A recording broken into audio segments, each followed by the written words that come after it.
देवी प्रपन्नार्तिहरे प्रसीद प्रसीद मातर जगतोऽखिलस्य प्रसीद विश्वेश्वरि पाहि विश्वं त्वमीश्वरी देवी चराचरस्य या स्त्रीः स्वयं सुकृतिनां भवनेष्वलक्ष्मीः पापात्मनां कृतधियां हृदयेषु बुद्धिः श्रद्धा सतां कुलजन प्रभवस्य लज्जा तां त्वां नतास्म परिपालय देवी विश्वम्। ॐ खड्गं चक्रगदेषु चापपरिघान् शूलं भुशुण्डिं शिरः शङ्खं सन्दधतीं करैस्त्रिनयनां सर्वाङ्गभूषावृतां नीलास्मद्युतिमास्य पाददशकां सेवे महाकालिकां यामस्तौ स्वपिते हरो कमलजो हन्तुं मधुं कैटभम्। श्रीमद देवी भागवत महापुराण को तृतीय स्कंध को 18वां अध्याय में अब व्यासले बताउँदै जानुभयो जनमेजय। त ब्राह्मण को कुरालाई सुनेपछि शशिकलाको मनमा प्रेमको लहर उर्लियो। शशिकलाले आफ्नी एक सहेलीसँग साथीसँग भन्दछिन्, आज ब्राह्मणद्वारा राजकुमार सुदर्शनको प्रसङ्गलाई मैले श्रवण गरेँ।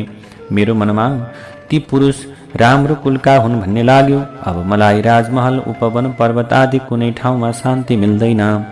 म त्यो वनमा जान्छु जहाँ ती राजकुमार छन्, तर मलाई कुलको लाजले भयभीत गराएको छ। त शशिकलाले पटक पटक राजकुमारको याद गर्न लागिन्। योग्य पुरुष भए पनि राजकुमार सुदर्शनका कोही पनि सहायक छैनन्। न त उनको सम्पत्ति छ, न उनको शूरवीरताको प्रसिद्धि छ। उनले फलफुल खाएर वनवासी जीवन व्यतीत गरिरहेका छन् रे। उनको हृदयमा भगवतीको बीज मन्त्र मात्र अटल छ। त्यही भक्तिबाट प्रसन्न भएर देवी भगवतीले सुदर्शनलाई दर्शन दिनुभएको थियो।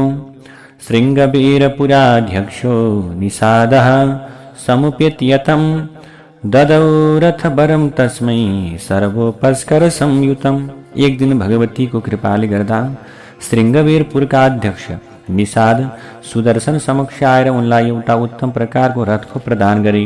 त्यो रथ सुदर्शनले प्रसन्नतापूर्वक खुसी भएर लिए। त निषाद राज गइसके पछाडि त्यहाँका मुनिगणहरूले उनलाई भने, राजकुमार भगवती हजुरसँग प्रसन्न हुनुहुन्छ। तिमीलाई आज उत्तम प्रकारको सहायक पनि प्राप्त भएको छ। अब चिन्ता नगर। मुनिगणले मनोरमालाई भने, हे सुमुखी, अब तिम्रो छोरा भूमण्डलको सम्राट अवश्य हुनेछ।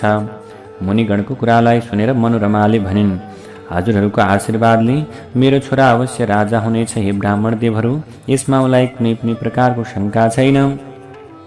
त व्यासले भन्नुहुन्छ, रथारूढः समेधावी यत्र याति सुदर्शनः अक्षौहिणी समावृत्त युवा भाति सतेजसा। राजन निषादद्वारा प्राप्त रथमा राजकुमार सुदर्शन जहाँ जहाँ जान्थे उनको साथमा अक्षौहिणी सेना भए जस्तो देखिन्थ्यो। यो देवीको क्लीम बीज मन्त्रको शक्तिबाट भएको थियो, जसले राम्रो गुरुसँग यो मन्त्रको दीक्षा लिएर अत्यन्तै शान्त चित्तले जप गर्दछन् भने उनीहरूका सारा कामना पूर्ण हुन्छन्। यता शशिकला विवाह योग्य भएकी हुँदा उनका पिता सुबाहुले उनको विवाहका लागि स्वयम्वरको कार्यक्रम राखे। त चारैतिर प्रचार प्रसार पनि गराए। स्वयम्वर 3 प्रकारको हुन्छ। एउटा इच्छा स्वयम्वरमा वरले कन्याले स्वयम्वरलाई चुन्दछिन्। प्रण स्वयम्वरमा रामले धनुष तोडेर सीतासँग विवाह गरे जस्तो हुन्छ। र शौर्य शुक्ल स्वयम्वरमा जो शूरवीर छ उसले बलपूर्वक कन्यालाई लैजान्छ। पछिल्लो स्वयम्वर वीरहरूका लागि मात्रै हो। त महाराज सुबाहुले दरबारमा शशिकलाका लागि अब इच्छा स्वयम्वरको योजना बनाए। शशिकलाको मन उद्विग्न भयो। उनले आफ्नी साथीद्वारा आफूले ध्रुवसन्धि कुमारलाई पतिका रूपमा वरण गरिसकेको कुरा आमालाई जानकारी गराइन्। सो कुराको जानकारी रानीले पति सुबाहुलाई गराए। त रानीबाट यस्तो कुरालाई सुनेपछि राजा आश्चर्यमा परे। राजाले हाँस्दै रानीलाई भने, त्यो बालक सुदर्शनका बारेमा तिमीलाई थाहा छैन। उसलाई राज्यबाट निकालिएको छ। ऊ आमाको साथमा वनमा बस्छ।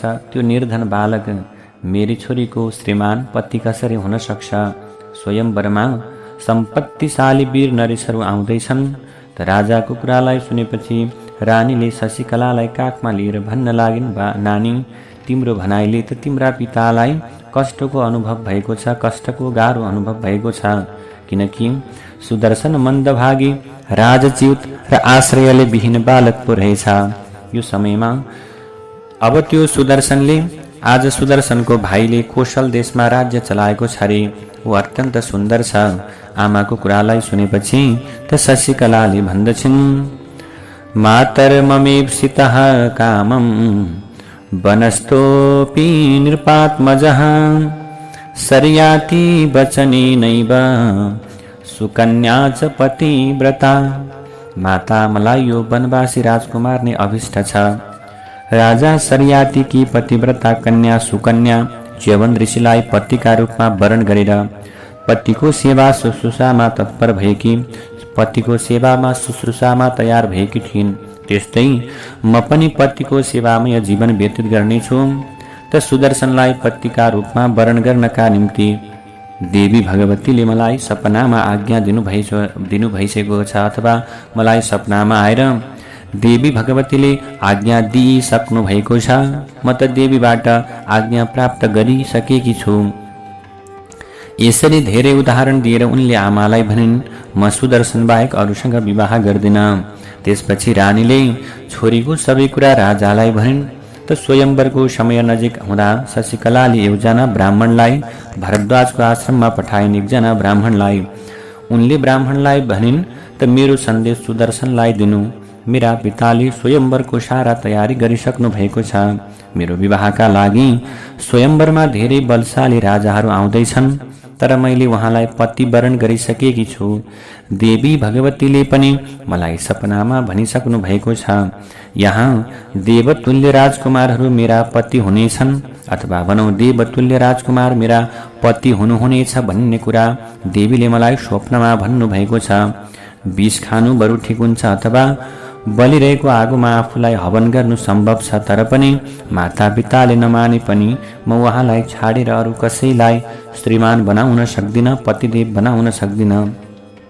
शशिकलाले आफ्नो यस्तो प्रकारको सन्देश ब्राह्मणद्वारा पठाइन्। त भरद्वाजको आश्रममा पुगेर ब्राह्मणले सुदर्शनलाई भने, शशिकलाले आजै हजुरलाई आउन भनेकी छन्। सन्देश पाइसकेपछि सुदर्शन स्वयंवरमा जान तयार भए। उनकी आमा मनोरमा आत्तिन लागिन्। उनले अश्रुधारा बगाउँदै आँसुका ढिका खसाल्दै भन्न लागिन्, बाबु, तिमी मेरो एकमात्र सहारा छौ, तिमी मेरो एकमात्र छोरा सहारा हौ। हेर, स्वयंवरमा तिमीलाई मार्न खोज्ने राजा युधाजित पनि अवश्य आउनेछन्। आमाको कुरालाई सुनेर सुदर्शनले भने, आमा, हुने कुरा भइरही छाड्छ। भगवती जगदम्बिकाको आज्ञा मानेर नै म स्वयंवरमा जाँदैछु। उहाँको कृपाले गर्दा मेरो मनमा कुनै डर छैन। यसरी उनले आमालाई सान्त्वना दिएर रथमा आरोहण गरी रथमा चढे। सर्वदा सर्वदेशेषु यातु त्वां भुवनेश्वरी महामाया जगद्धात्री सच्चिदानन्दरूपिणी। यसरी आज आमाले आत्तिँदै भन्न लागिन्, बाबु, त्यहाँ कुनै विवाद भएमा सबै देशमा सबै ठाउँमा रक्षा गर्ने भुवनेश्वरी जो महामाया जगद्धात्री र सच्चिदानन्द स्वरूपिणी हुनुहुन्छ, त्यस्तै भगवतीले तिम्रो रक्षा गर्नुन्, अथवा तिम्रो निम्ति सहायक बनुन्, तिम्रो रक्षा गरून्, तिम्रो सुरक्षा गरून्। बाबु, म पनि तिम्रो साथमा जान्छु, मलाई पनि लैजाऊ। आफ्नी धाइका साथै 3 जना हर्षपूर्वक के गरी काशीमा पुगे। उनीहरू आएको समाचार सुनेपछि सुबाहुले स्वागतको कार्यक्रम गरे। त स्वयंवरमा देश देशान्तरबाट आएका राजाहरूसँग सुदर्शनले भेट गरे। त्यहाँ दौहित्रको साथमा राजा जो युधाजित पनि आएका थिए। त्यहाँ उपस्थित धेरै राजकुमारहरू आपसमा कुरा गर्दै भन्न लागे, हेरौँ त, राजकुमार सुदर्शन पनि शान्तिपूर्वक यहाँ आएको छ। सर्वसम्पन्न राजकुमारलाई छाडेर के यो निर्धन सुदर्शनलाई राजकुमारीले मन पराउलिन् त?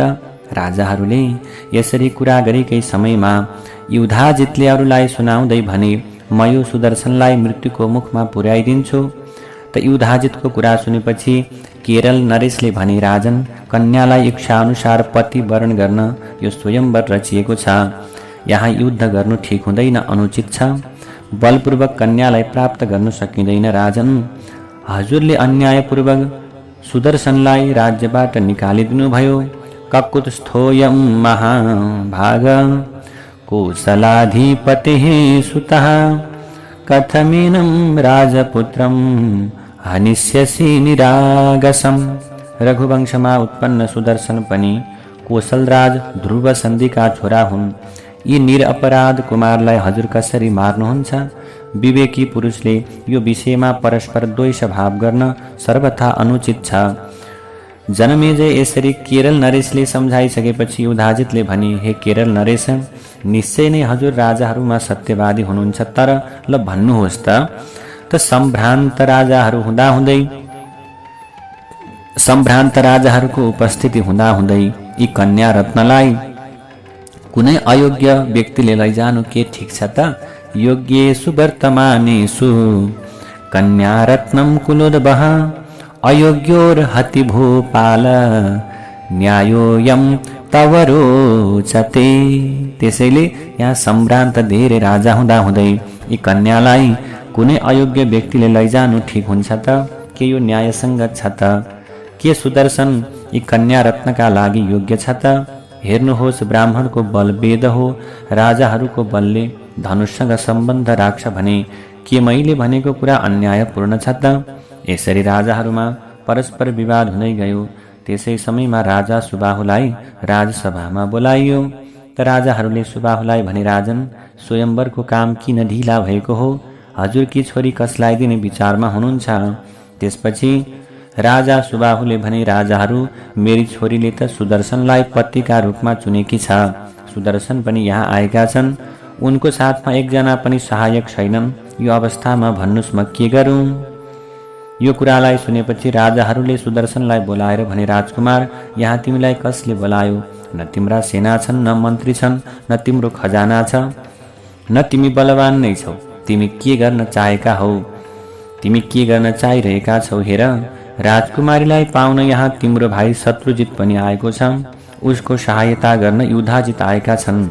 राजाहरूको वचन सुनेपछि सुदर्शनले भने, त शक्ति भएका, सहायक भएका, खजाना भएका, बल भएका दक्ष लोकरक्षक राजाहरू माथिका सबै साधनको मसँग अभाव छ। तर पनि स्वयंवरको समाचार सुनेर म हेर्नका निम्ति यहाँ आएको हुँ। मलाई देवी माताले सपनामा आज्ञा दिनुभएको हुँदा म यहाँ उपस्थित छु। राजाहरू, यो सम्पूर्ण जगतमा मेरो कोही शत्रु छैनन्। हे आदरणीय राजाहरू, जे हुने हुनामी छ त्यो अवश्य भएरै छाड्छ। त्यसैले जय पराजय लज्जा न मित्राण्वपि पार्थिवः भगवत यास्तु लज्वास्ति तदधीनोऽस्मि सर्वथा। भगवत यास्तु लज्जास्ति।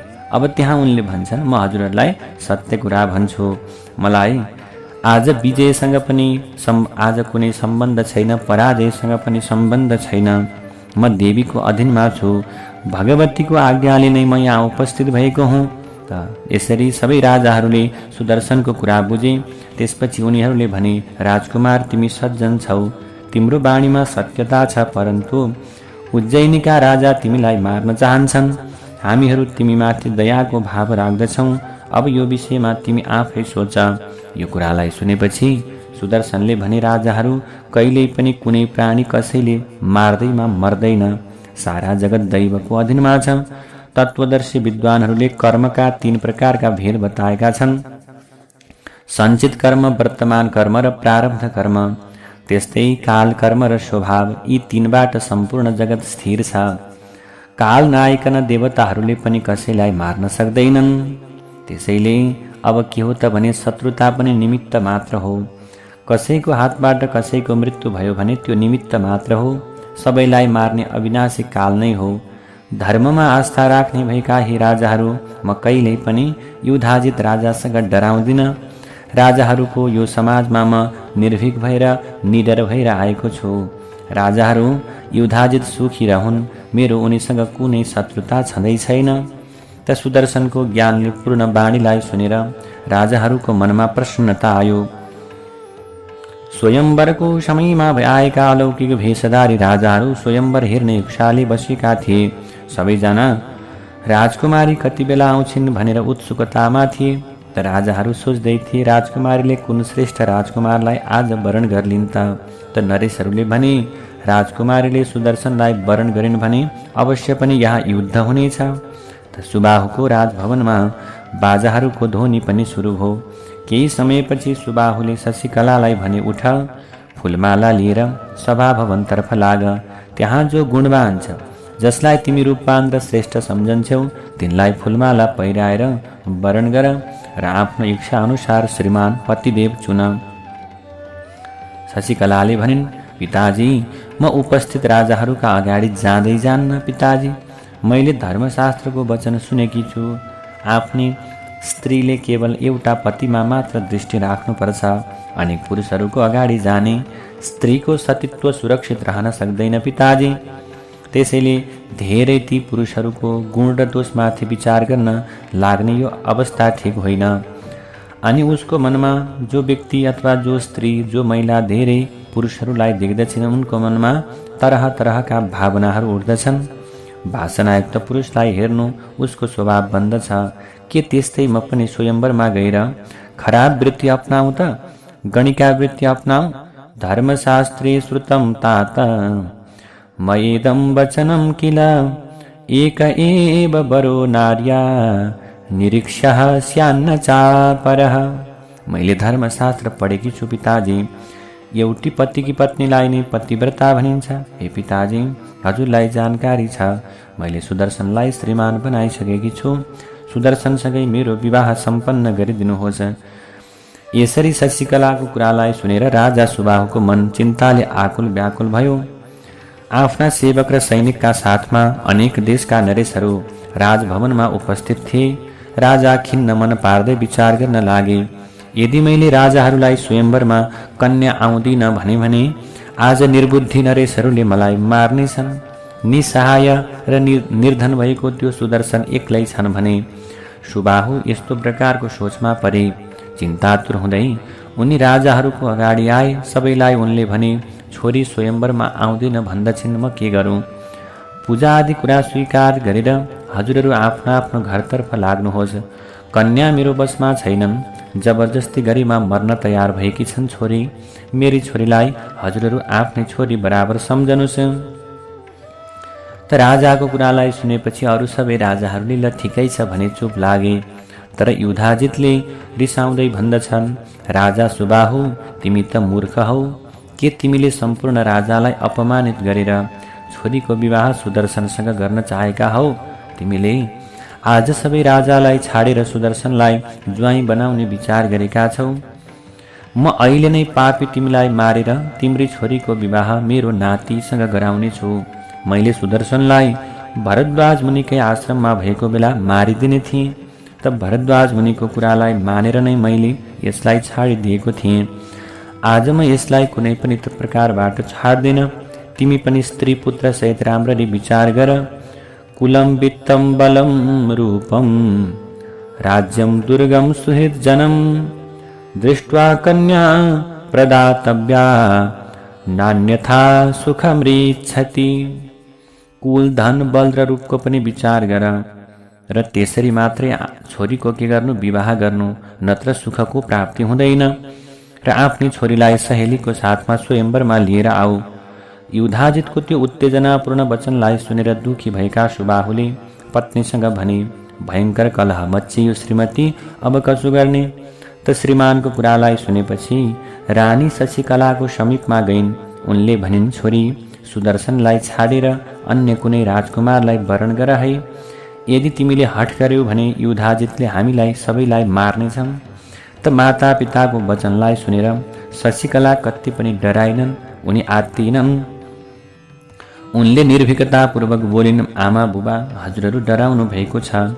हजुरहरूको मनमा घबराहट भएको छ। म अरू केही पनि भन्दिनँ।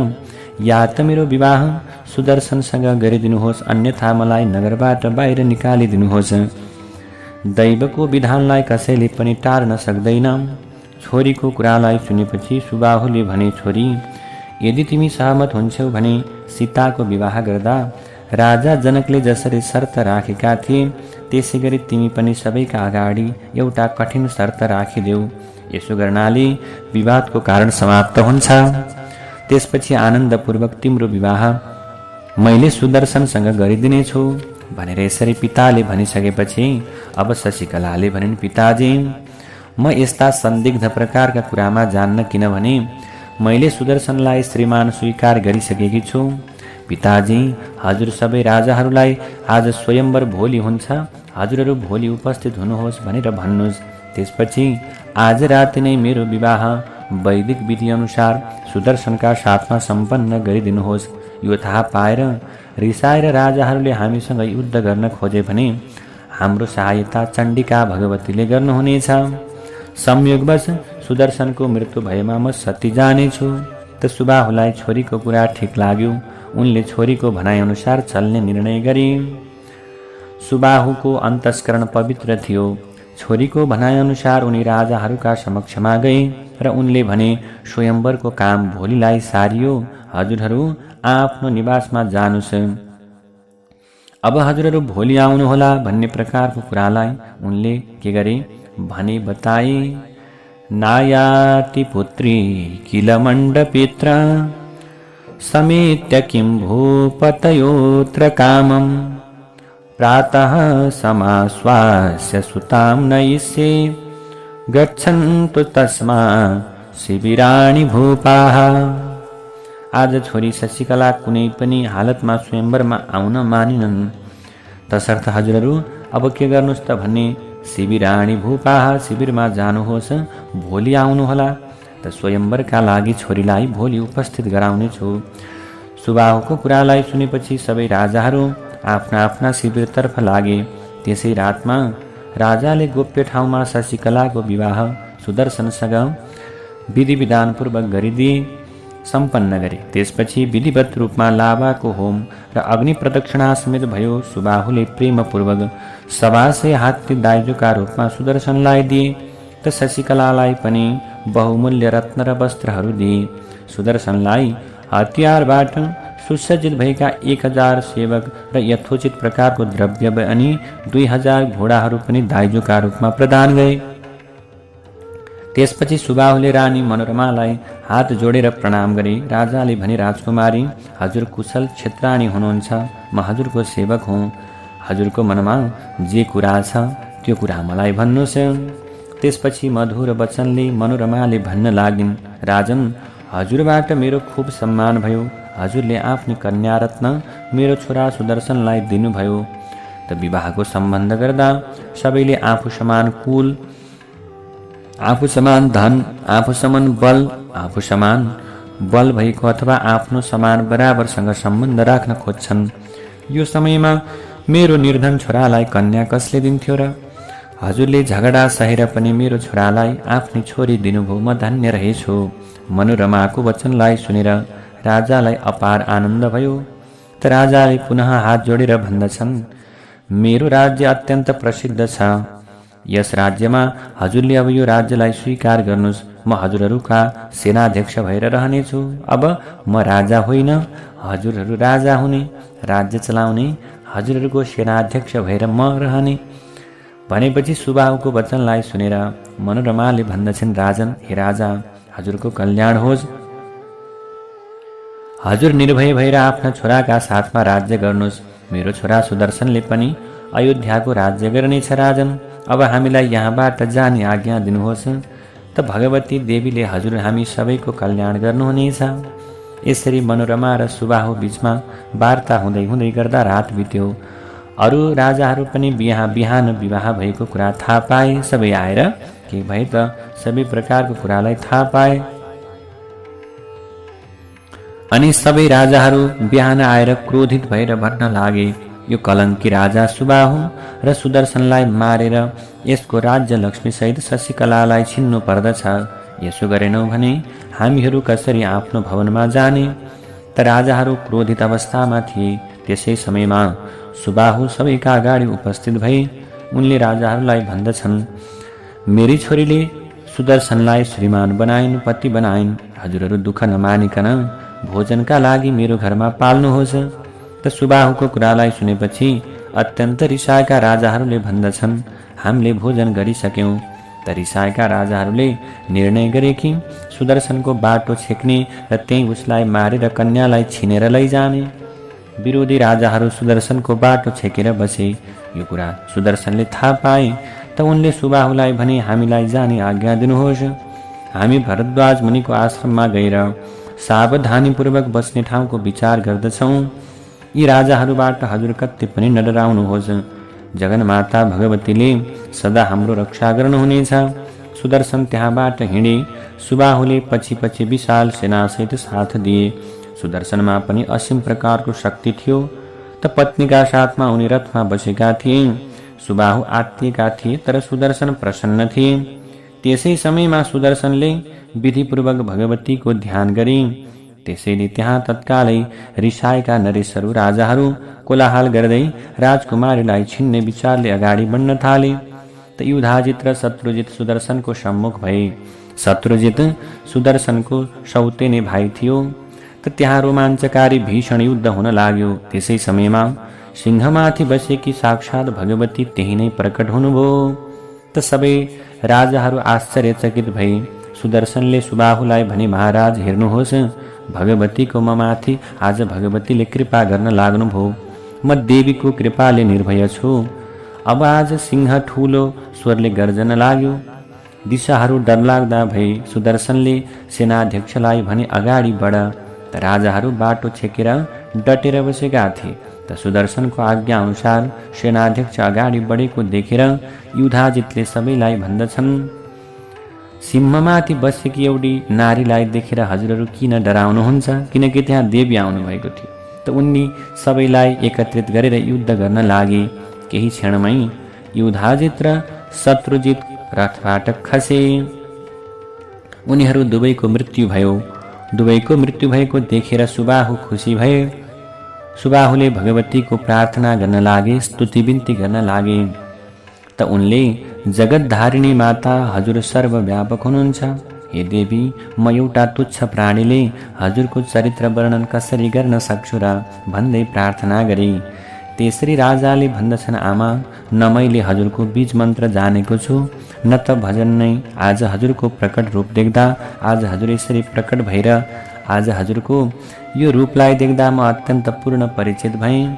त सुबाहुको प्रार्थनाबाट देवी प्रसन्न हुनुभयो र देवीले सुबाहु नाम गरेका राजालाई वर माग्न भन्नुभयो। सुबाहुलाई देवीले वर माग्न भनेपछि उनले अत्यन्त प्रसन्न भए। उनले भन्दछन्, देवी, एकतर्फ राज्य सुखका सामग्री त अर्कोतर्फ देवलोकको राज्य सुखका सामग्री राखिदिए पनि हजुरको दर्शनको तुलना ती सुखसँग गर्न सकिँदैन। यामा म के नै वर मागु र हजुरको अविचल भक्ति, अविचल प्रेम मेरो हृदयमा रहिरहोस्।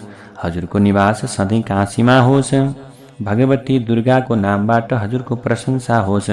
जबसम्म काशी नगरमा, धराधाममा यो काशी नगर रहनेछ, तबसम्म हजुरको निवास यहीँ रहोस्। यही वर माग्छु। यसरी सुबाहुले वरदान मागे। भगवती दुर्गाले भन्नुभयो, राजा, हे राजन, काशीपुरमा मेरो निरन्तर निवास हुनेछ। सम्पूर्ण प्राणीको रक्षाका लागि जबसम्म पृथ्वी रहन्छन् तबसम्म म त्यहाँ रहनेछु। केही समयपछि सुदर्शनले पनि देवीको प्रार्थना, देवीको बिन्ती आरम्भ गरे। उनले भने, हे देवी, सुनिन्छ सारा जगतको सृष्टि, पालन र संहार गर्ने हजुरकै शक्ति हो। करोमि किं ते वद देवी कार्यं, क्व वा व्रजामीत्यनुमोदयासु। कार्ये विबूढोऽस्मि तवाज्ञयाहं, गच्छामि तिष्ठे विहरामि मातः। हे देवी, आज हजुरको मैले कुन प्रिय काम गरौँ? म कहाँ जाऊँ? म कुन ठाउँमा जाऊँ? हजुरको प्रिय काम म कसरी गर्न सक्छु आमा? त सुदर्शनको प्रार्थनालाई सुनेपछि जगदम्बाले भन्नुभयो, तिमी अयोध्या जाऊ बाबु र कुलको मर्यादा अनुसार राजकाज चलाऊ। सुखमा रही पनि मेरो पूजा गर्दै रहनु। म सदा सर्वदा तिम्रो कल्याण गर्नेछु। तिमीले मेरो पूजा अष्टमी, चतुर्दशी र विशेष रूपमा नवमीका दिनमा गर्नु। शरद ऋतुको आश्विन महिनाको नवरात्रमा विधि विधानपूर्वक मेरो विशिष्ट प्रकारको पूजा हुनुपर्छ। चैत्र, आश्विन, आषाढ र माघको नवरात्रको समयमा मेरो महोत्सव मनाउनु। विज्ञ पुरुषले कृष्ण र शुक्ल पक्षको अष्टमीका दिनमा भक्तिपूर्वक मेरो पूजा निरन्तर गर्दै रहनु। यो घटनालाई देखेपछि त्यहाँ उपस्थित सबैले नरेश सुदर्शनलाई प्रणाम गर्न थाले। सुबाहुले पनि प्रणाम गरे। सबैले उनलाई भने, महाराज, अब हजुर अयोध्याको राज्य गर्नुहोस्। हजुरको कृपाबाट हामीले पनि देवीको दर्शनलाई प्राप्त गर्यौं। रघुकुललाई सुशोभित गर्ने हे राजा, हामीलाई देवीको उत्तम महात्म्यको महिमाका बारेमा सुनाउनुहोस्। त राजाहरूको अनुरोधपछि ध्रुव सन्धिका छोरा सुदर्शनले भन्दछन्, हे राजाहरू, भगवतीका विषयमा त म के नै भन्न सक्छु र? देवीलाई जान्न त ब्रह्मा, विष्णु र महेश पनि असमर्थ हुनुहुन्छ। त भगवतीले नै रजगुणबाट जगतको सृष्टि गर्नुभयो, देवीले सत्वगुणबाट पालन गर्नुभयो, देवीले तामसी रूपबाट संसारको संहार गर्नुहुन्छ। त राजाहरूले भन्दछन्, भगवतीमा हजुरको भक्ति कसरी भयो? हजुरले उहाँको पूजा कसरी गर्नुभयो त? भन्दा सुदर्शनले भने, हे राजाहरू, म बालकै थिएँ, सानै थिएँ। मैले भगवतीको क्लीम मन्त्र मैले प्राप्त गरेँ। मैले दिनरात यही मन्त्रको जप गर्दै आएको छु। त सुदर्शनको कुरालाई सुनिसके पछाडि सबै राजाहरूले यो जगतमा भगवती बाहेक अन्य कुनै शक्ति रहेनछ भन्ने प्रकारको कुरा बुझे। त्यसपछि उनीहरू आफ्नो आफ्नो राज्यतर्फ लागे। सुदर्शन पनि ससुरा सुबाहुसँग आज्ञा लिएर अयोध्यातर्फ प्रस्थान गरे। अयोध्यातर्फ उनी लागे। अयोध्यावासीले राजा सुदर्शन आउँदैछन् भन्ने थाहा पाए। र त्यति बेला उनीहरू खुसी हुँदै हर्षित हुँदै राजाको स्वागत र अगुवाई गर्नका निम्ति आए। ध्रुव सन्धि कुमारलाई राजाको रूपमा पाएर सबै प्रकारका प्रजाहरू प्रसन्न भई खुसी भई। त सुदर्शन अयोध्या पुगेपछि आफ्ना मित्रहरूका साथमा राजभवनमा गए अनि त्यहाँ शत्रुजितकी आमा शोकमा डुबिरहेको थिइन्, अथवा शत्रुजितकी आमा अत्यन्त रोइरहेकी, शोकाकुल भइरहेकी, आकुल व्याकुल भइरहेकी थिइन्। त सुदर्शनले भने, आमा, म कसम खाएर भन्छु, त शत्रुजित र युधाजित मेरो हातबाट मारिएका हुँदै होइनन्। उनीहरू युद्धभूमिमा मात्र पुगेका थिए। त आज देवीको कृपाले उनीहरूको प्राणहरण भयो। त्यसैले अवश्यमेव भोक्तव्यम कृतं कर्म शुभाशुभम तस्मान्न सोचितव्यम ते सुखे दुखे कदाचन। आफ्नो शुभ र अशुभ कर्मको फल अवश्य भोग्नुपर्छ आमा। म मेरी आमा र हजुरमा फरक कहिल्यै देख्ने छैन। मेरा लागि आमा मनोरमा र हजुर सधैँ समान हुनुहुन्छ। म दुवैमा कहिल्यै भेद गर्दिन। यसरी सुदर्शनको त्यो करुणामय कुरालाई सुनेपछि लीलावती लजाइन्। अब उनले भन्न लागिन्, छोरा, म अपराधिनी हुँ। यो सबै घटना मेरा पिताको कारणले भएको हो।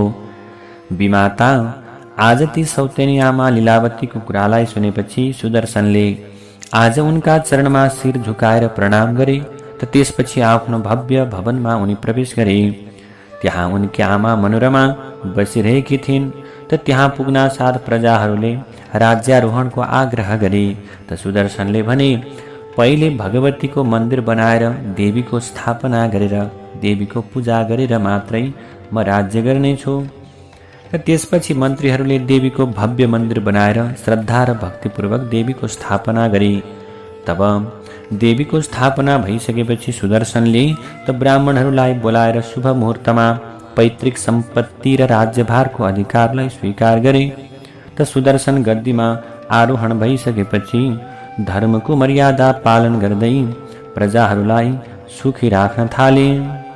यथा रामः स्वराज्ये भूद दिलीपस्य रघुर् यथा प्रजानां वै सुखं तदवन् मर्यादापि तथा भवत्।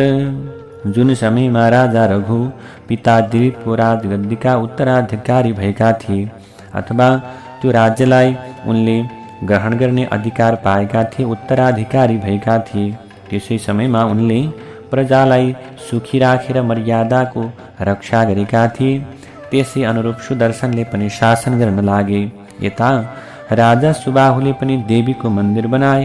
देवीको स्थापना गरेर पूजा आराधना प्रारम्भ गरे। यसरी निरन्तर पूजा गर्न थाले त काशी राज्यका भक्त र ज्ञानी सबैले देवी भगवतीको नवरात्र विधिले यज्ञ आरम्भ गरेर पूजा र अर्चना गरे। अब यसरी यो कथालाई सुनिसके पछाडि जनमेजयले व्याससँग प्रश्न गर्नुभयो, हे दुई जबर, नवरात्रमा के गर्नुपर्छ? विशेष गरेर शरतकालको नवरात्रको विधि विधान के छ?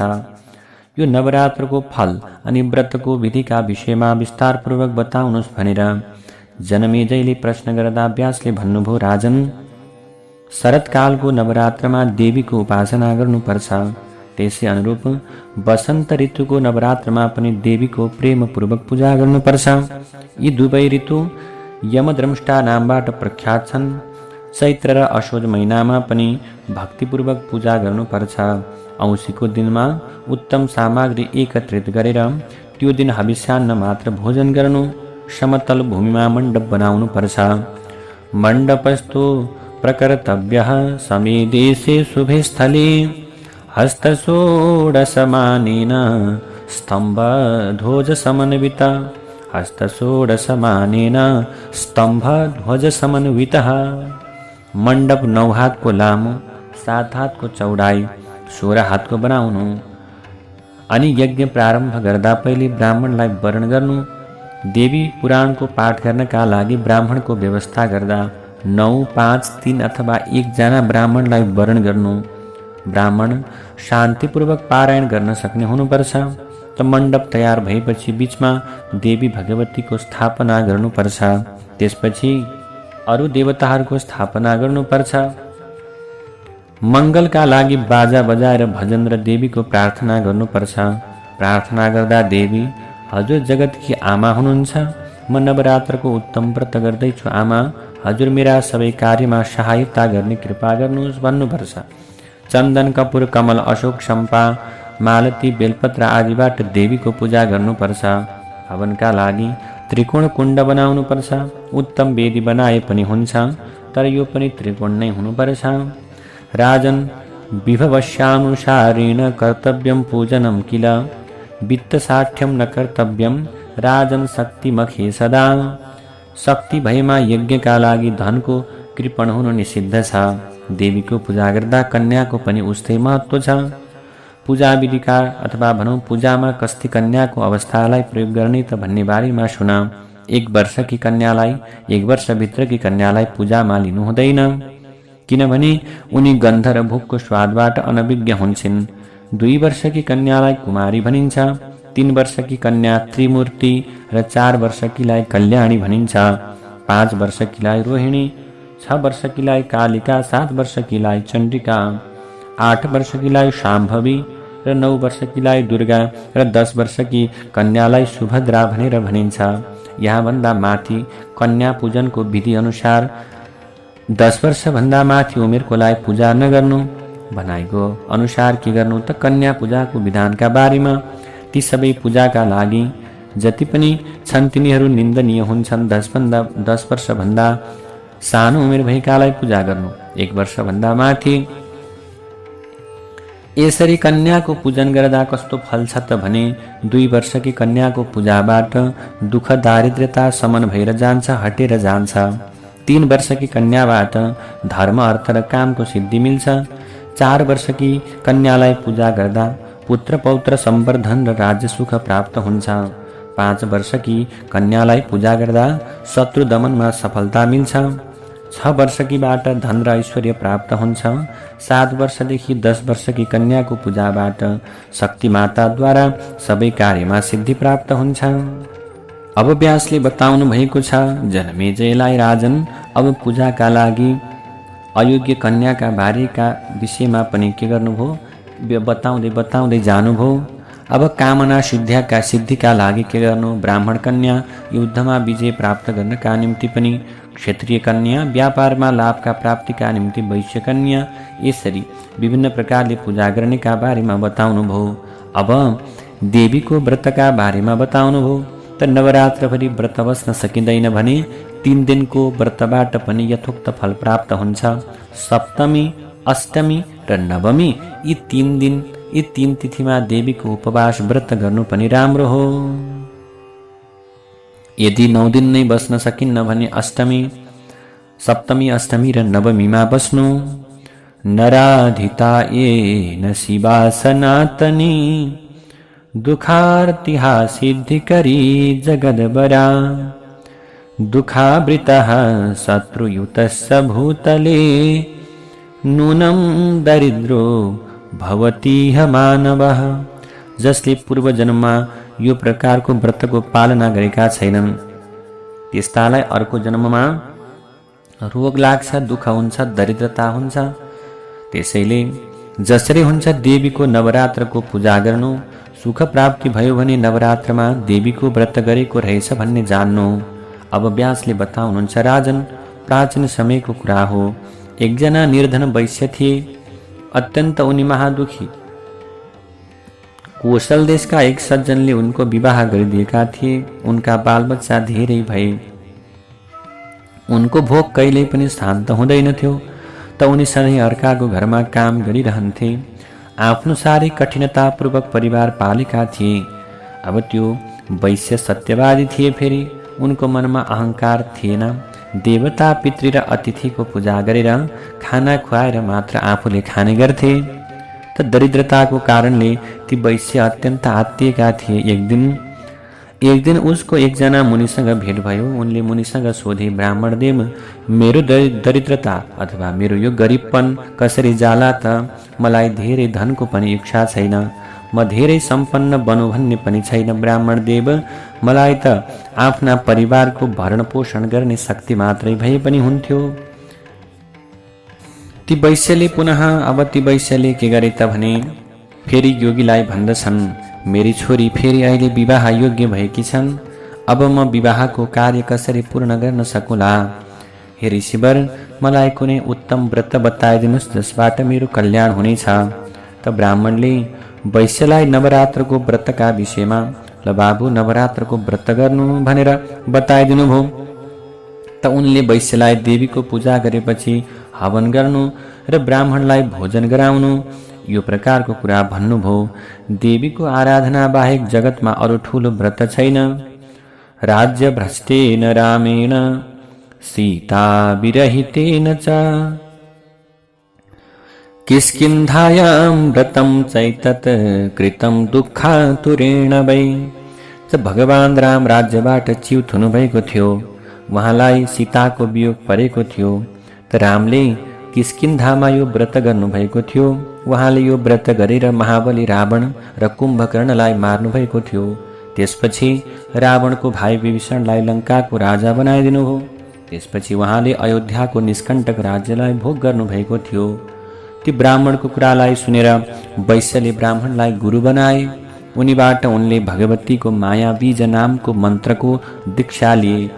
त उनले पूजा गरेको पूजा र प्रार्थनाबाट भगवती प्रसन्न हुनुभयो र भगवती प्रकट भएर ती दुखी वैश्यलाई दर्शन दिनुभयो र देवीले उनलाई सर्वसम्पन्न अनि कृतकृत्य बनाइदिनुभयो। धेरै धन सम्पत्तिको प्रदान गरेर अत्यन्त सुखी र सम्पन्न जीवन ती वैश्यले बिताउँदा भए। त जनमेजयले अब प्रश्न गर्नुहुन्छ व्यासलाई, व्यासजी, भगवान रामले देवीको व्रत किन गर्नुभयो? त्यसो भए राम त साक्षात् भगवान हुनुहुन्थ्यो। उहाँले राज्य अथवा उहाँको राज्य छिन्नुको कारण अथवा राज्यबाट च्युत हुनुको कारण के थियो? त सीताहरण भइसकेपछि सीतालाई प्राप्त गर्न उहाँले के गर्नुभयो भन्दा व्यासले भन्नुहुन्छ, राजन, प्राचीन समयको कुरा हो। राजा दशरथ अयोध्यामा राज्य गर्दथे। त सूर्यवंशी राजाहरूमा उनको ठूलो प्रतिष्ठा थियो। उनका 4वटा छोरा थिए। तिनीहरूको नाम भरत। तिनीहरू अब विभिन्न प्रकारका 4वटा छोरा, तिनीहरूको नाम राम, भरत, लक्ष्मण र शत्रुघ्न थियो। कौशल्यायाः सुतो राम कैकेय्या भरत स्मृतः सुमित्रा तनयौ जातौ यमलौ दौ मनोहरौ। कौशल्यायाः सुतो राम, कौशल्याबाट राम, कैकेयीबाट भरत र सुमित्राबाट लक्ष्मण र शत्रुघ्न उत्पन्न भएका थिए। बाल्यकालमै यी बालकहरूले धनुर्बाण लिएर खेल्थे। त एक दिन विश्वामित्र ऋषि अयोध्यामा आउनुभयो। राजासँग आश्रम र यज्ञको रक्षाका निम्ति राजकुमार रामलाई माग्नुभयो। त्यो समयमा रामको उमेर बल्ल 16 वर्षको थियो। त दशरथले रामका साथमा लक्ष्मणलाई पनि पठाउनुभयो। त राम र लक्ष्मणलाई लिएर विश्वामित्र आश्रमतर्फ लाग्नुभयो। बाटामा तारका नामकी राक्षसी भेटिएकी थिइन्। ती राक्षसीलाई रामले मार्नुभयो। यज्ञको रक्षा गर्दा रामले सुबाहु राक्षसलाई मार्नुभयो। केही समयपछि राम लक्ष्मणलाई लिएर विश्वामित्रजी मिथिला राज्य जनकपुरमा प्रस्थान गर्नुभयो। जनकपुरमा रामले शिवधनुष तोड्नुभयो, सीतासँग विवाह गर्नुभयो। जनककी अर्की छोरी उर्मिलासँग लक्ष्मणको विवाह भयो।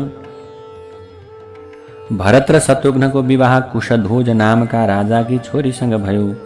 चारै भाइको वैवाहिक संस्कार जनकपुरमा सम्पन्न भयो। त एक दिन दशरथले रामलाई राजा बनाउने निर्णय गरे।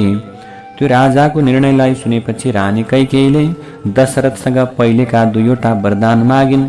उनले भरतलाई राज्य र रामलाई 14 वर्ष वनवासको त्यो प्रकारको माग गरिन्। त त्यसपछि सीता, राम र लक्ष्मण दण्डकारण्य वनतर्फ लाग्नुभयो। त रामको शोकमा दशरथले प्राणत्याग गरे। त भरतले राज्य अस्वीकार गरे। राम, सीता र लक्ष्मण रहेको त्यो ठाउँ पञ्चवटीमा रावणकी कान्छी बहिनी शूर्पणखा आई। त लक्ष्मणले आज उसको नाक काटिदिनुभयो। त्यसपछि खर र दूषण दुवै रामसँग लड्न आए। रामले दुवैलाई मार्नुभयो। त शूर्पणखा दुष्टा थिई, मारिच मायावी थियो। रावणले मारिचलाई स्वर्णमृग रूपमा पञ्चवटी गएर सीतालाई आकर्षित गर्नका निम्ति आदेश दियो। त्यो स्वर्णमृग देखेर सीता आकर्षित हुनुभयो र सीताले रामलाई त्यो स्वर्णमृग ल्याउनका निम्ति अनुरोध गर्नुभयो। त राम मृगको पछाडि पछाडि लागेर जङ्गलमा जानुभयो। राम वनमा गएको समयमा रावणले आकाशवाणीको प्रपञ्चबाट लक्ष्मणलाई पनि वनतर्फ जानका निम्ति बाध्य तुल्यायो। त यसै गरेर यसै प्रपञ्चद्वारा उसले सीतालाई हरण गर्ने जुक्ति गर्यो। त रावणले एउटा भिक्षुको भेषलाई धारण गरेर पञ्चवटीमा आएर भिक्षा माग्यो। त सीताले भिक्षा दिन लाग्दा रावणको परिचय माग्नुभयो। रावणले सीताको हात समात्यो र आज उसले आफ्नो परिचय दिन लाग्यो। रावणले सीतालाई भन्यो, हेर, राम सत्ताबाट च्युत भएका छन्, राज्यबाट च्युत भइसकेका छन्, उनी राजा होइनन्। त्यसैले रामबाट तिमीले कहिल्यै पनि सुख पाउने वाली छैनौ। त्यसैले पट्टरागी भवत्वमे मन्दोदर्यो परिस्फुटम। तसर्थ तिमी लङ्काकी रानी बन। मेरी पत्नी मन्दोदरी तिमीभन्दा तल रहने छे। म तिम्रो इच्छा पूर्ण गर्ने दास हुँ। सीता, तिमीलाई त पहिले नै मैले तिम्रा पितासँग याचना गरेको थिएँ, मागेको थिएँ, मबाट शिवधनुष नतोडियोस् भनेर। म धनुष यज्ञमा पनि गइन। तिमी मेरी श्रीमती बन, मेरो परिश्रमलाई विफल नगर। त्यो रावणको त्यस्तो कुत्सित वचनलाई सुनेर माता जानकी डरले व्याकुल हुनुभयो। त सीताले रावणलाई भन्नुभयो, हे पुलस्त्य कुमार रावण, म वेश्या होइन, म खराब स्त्री होइन। महाराज जनकको कुलमा मेरो जन्म भएको हो। त फर्केर लङ्का जा। त रावणले सीताको वचन सुनेपछि आज सीतालाई तत्काल रथमा राखेर अत्यन्त बलपूर्वक जबरजस्ती लङ्कातर्फ प्रस्थान गर्यो। बाटामा जटायुले रावणलाई घेरे। त रावण उसलाई घाइते बनाएर लङ्कातर्फ जान लाग्यो। उसले लङ्कामा सीतालाई अशोक वाटिकामा राख्ने व्यवस्था मिलायो। यता स्वर्णमृग मारेर पञ्चवटी आश्रमतर्फ आउँदा रामको बाटैमा लक्ष्मणसँग भेट भयो। रामले लक्ष्मणलाई भन्नुभयो, बाबु सीतालाई एक्लै छोडेर तिमी यहाँ किन आएको? लक्ष्मणले आकाशवाणी भएको र सीता माताको सबै कुरा बताउनुभयो। त दुवै भाइ कुटीमा आउनुभयो। उहाँहरूले सीतालाई देख्नु भएन र सीताको खोजी गर्न जाँदा उहाँहरूको भेट जटायुसँग भयो। राम रामेति क्रन्दन्तीं लक्ष्मणेति मुहुर्मुहुः गृहीत्वा निर्गतः पापो रथमारोप्य सत्वरः। अब यसरी जटायुले भन्दछन्, सीताले अथवा सीता माताले बिचरा राम राम हे लक्ष्मण लक्ष्मण भन्दै रुनु भएको थियो, क्रन्दन गर्नु भएको थियो। आज दुष्ट रावणले सीताको हरण गरेको छ। त यस्तो जानकारी रामलाई गराएपछि जटायुको मृत्यु भयो। त्यसपछि सुग्रीवसँग रामको भेट भयो। दुवैको मित्रता भयो। त्यसपछि सुग्रीवको दाजु बाली रामको हातबाट मारियो त किष्किन्धाका राजा सुग्रीव भए। अनि एक दिन रामले लक्ष्मणलाई भन्नुभयो, सीता बिना म अयोध्यामा पाइला राख्दिन, पाइला राख्न पनि सक्दिन। लक्ष्मण, तिमी पनि राजसुख त्यागेर मेरो साथमा वनमा यो दुःख भोग्न आयो। लङ्कामा रावणले सीतालाई धेरै दुःख दियो भने उसको प्राण त्याग गर्ने छिन्, अथवा त्यो पीडाले सीताले आफ्नो प्राण त्याग्ने छिन्। अब श्रीरामले सीताको वियोगमा अथवा त्यो वियोगमा परेर धेरै चिन्ता गरेको हुँदा लक्ष्मण अब रामलाई सम्झाउन लाग्नुभयो। धैर्यं कुरु महाबाहो त्यक्त्वा कातरतामिह आनयिष्यामि वैदेहीं हत्वा तं राक्षसाधमम्। हे दाजु, दैन्य भाव त्यागेर धैर्य लिनुहोस्। म त्यो नीच रावणलाई मारेर आज भाउजू सीतालाई ल्याउने छु। हजुर चिन्ता नलिनुहोस्। यहाँ धेरै बाँदर छन्, यिनीहरू चारै दिशामा जानेछन्। यिनीहरूको प्रयासबाट जानकी सीता माता अवश्य आउनुहुनेछ। त लक्ष्मणले पुनः रामलाई सान्त्वना दिँदै भन्न लाग्नुभयो, दाजु, प्राचीन समयको कुरा हो। महाराज रघुले एउटै रथमा बसेर सम्पूर्ण दिशामा विजय प्राप्त गरेका थिए। उनकै कुल दीपक हजुर हुनुहुन्छ। यसरी शोक गर्न हजुरलाई शोभा दिँदैन। हे रघुनन्दन दाजु, धेरै पहिलेको कुरा हो। इन्द्रलाई पनि दुःख भोग्नु परेको थियो। त्यो समयमा सम्पूर्ण देवताहरू मिलेर इन्द्रको ठाउँमा नहुसलाई नियुक्त गरेका थिए। इन्द्र त्यो बखतमा कमलको डाँठमा लुकेर बसेका थिए। समय परिवर्तन भएपछि पुनः आफ्नै ठाउँमा आएका थिए। त मुनिको श्रापका कारण नहुसले अजिङ्गर सर्प भएर पृथ्वीमा आउनु परेको थियो। यसरी राज सिंहासन पाएका नहुसले इन्द्राणीमाथि कुदृष्टि राखेका थिए। त उनले ब्राह्मणहरूको अपमान गरेका कारण अगस्त्य मुनिबाट श्राप पाएकाले उनले सर्पयोनि प्राप्त गरेका थिए। यसरी लक्ष्मणले रामलाई विभिन्न प्रकारका दृष्टान्त दिँदै विभिन्न प्रकारका घटना र दृष्टान्तका मार्फतद्वारा रामचन्द्रलाई सान्त्वना दिनुभयो। दुवै भाइबीच विचार विमर्श भइरहेको समयमा अचानक त्यहाँ नारदजी आउनुभयो। त नारद मुनिले रामको नजिकमा गएर भन्नुभयो, हे राघव, हजुर साधारण मानिसको समान किन दुःखी हुनुभएको छ? रावण वधका लागि नै हजुरको अवतार भएको हो। त्यसै कारण सीताको हरण भएको छ। जानकी सीता पूर्व जन्ममा मुनिकी छोरी हुनुहुन्थ्यो। त्यो समयमा आज के भयो त भने त्यो समय आज सीता वनमा तपस्यारत हुनुहुन्थ्यो। रावणले त्यसै समयमा सीतालाई देखेको थियो। पूर्व जन्ममा रावणले उनीसँग प्रार्थना गर्दै भन्यो, तिम्री आज के भन, तिम्रो रूपले म अत्यन्त आकर्षित भएँ, तिमी मेरी पत्नी बन। भन्दा मुनि कन्याले मानिनन्। रावणले उनलाई जबरजस्ती समात्यो। तपस्वी भएकी मुनि कन्या क्रोधित भइन्।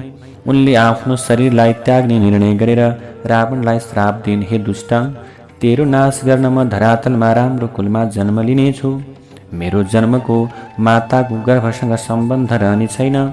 ती मुनिकन्या नै राजा जनककी छोरीका रूपमा धरतीबाट प्रकट हुनुभएको हो। त नारदले भन्नुभयो, रामचन्द्र, देवताहरूले रावण वधका लागि श्रीहरिसँग प्रार्थना गर्दा रघुकुलमा हजुरको प्राकट्य भएको हो। हे राघव, अब म रावण वधको सजिलो उपाय बताउँछु, सुन्नुहोस्। नवरात्रोपवासञ्च भगवत्याः प्रपूजनं सर्वसिद्धिकरं राम जपहोम विधानतः। हे रामचन्द्र भगवान, यो आश्विन महिनामा हजुरले श्रद्धा र भक्तिपूर्वक नवरात्रको अनुष्ठान गर्नमा लाग्नुहोस्। र नवरात्रको अनुष्ठानमा नित्य प्रकारले जप हवन गर्ने विधानपूर्वक नवरात्रको अनुष्ठान गर्नुहोस्। यसरी नवरात्रको अनुष्ठान गर्नुभयो भने सम्पूर्ण प्रकारको सिद्धिको प्राप्ति हुनेछ भगवतीका कृपाले। रावण वधका लागि हजुरले यो अनुष्ठान गर्नै पर्छ अवश्य पनि। रामले भन्नुभयो, हे दयानिधि, हे नारदजी, हजुर सर्वज्ञान सम्पन्न हुनुहुन्छ, बताउनुहोस् ती देवी भनेकी को हुनुहुन्छ? भन्दा नारदले भन्नुभयो, भगवती जगदम्बा जगतकी आद्य शक्ति हुनुहुन्छ।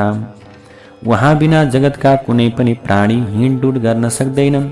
हिँड्न सक्दैनन्, डुल्न सक्दैनन् अथवा चल्न सक्दैनन्। उहाँ बिना कसैको पनि जीवन सम्भव छैन। मेरा पिता ब्रह्माले सृष्टि गर्नुहुन्छ, विष्णुले पालन गर्नुहुन्छ र शिवले संहार गर्नुहुन्छ। उहाँहरूमा जुन जुन मङ्गलमय शक्तिको आभास हुन्छ त्यही शक्ति भन्नु नै देवी हुनुहुन्छ। मैले उहाँको वर्णन कसरी गरौँ र हे रघुनन्दन। अकारदेखि छकार पर्यन्त जति वर्ण र स्वर छन् तीबाट देवीका असंख्य नामको सङ्कलन हुन्छ। हे रामचन्द्र, देवीको कसरी पूजा गर्ने त्यसको विधिका बारेमा सुन्नुहोस्। यज्ञ स्थानको निश्चय गरेर मण्डप बनाउने, मण्डपको बीचमा भगवतीको स्थापना गर्ने, 9 रातसम्म उपवास बसेर देवीको आराधना गर्ने। हे राम, देवताहरूको इच्छा अथवा देवताहरूको कार्य शीघ्र पूरा गर्नका निम्ति यो यज्ञको म आचार्य बन्दछु। यो काम गर्न मेरो प्रबल इच्छा भएको छ। त नारदको कुरालाई रामले सत्य मान्नु हो। रामले 9 दिनसम्म उपवास बसेर देवीको व्रत सम्पन्न गर्नका निम्ति संलग्न हुनुभयो अनि नारदजी आचार्य बन्नुभयो।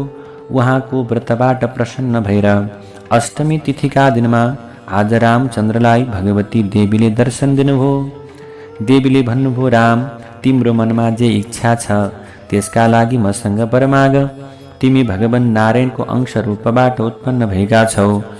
देवताहरूको अनुरोध अनुसार रावणलाई मार्न तिम्रो अवतार भएको हो।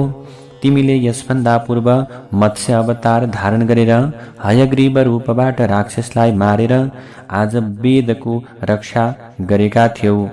आज कछुवाको रूप धारण गरेर कक्षप अवतार धारण गरेर मन्दराचल पर्वतबाट समुद्र मन्थन गराएर देवताहरूलाई अमृत पान गराएका थियौ। त्यस्तै गरेर वराह रूपलाई धारण गरेर पृथ्वीको रक्षा गरेर हिरण्डाक्षलाई मारेका थियौ।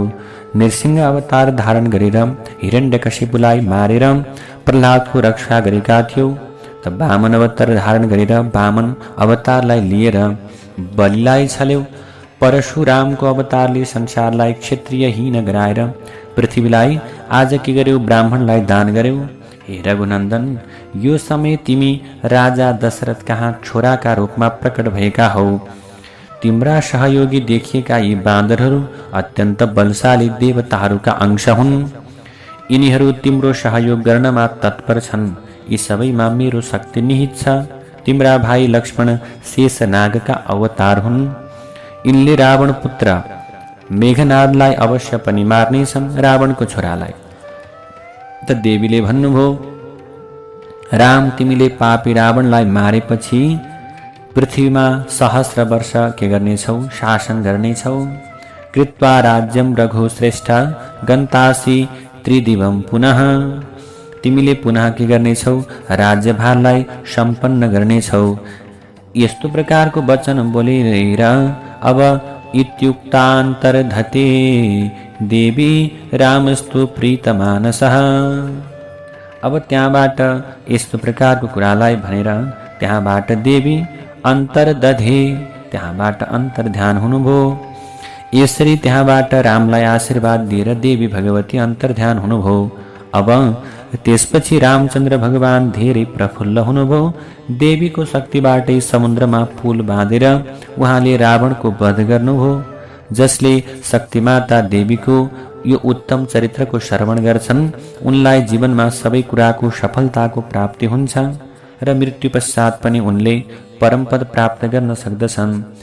यसरी देवीकै कृपाबाट आज रामचन्द्रले रावणलाई वध गरेर सीताको उद्धार गर्नुभयो र पुनः राज्यलाई प्राप्त गर्नुभयो। भगवान रामले रामको यश र कृति फैलियो।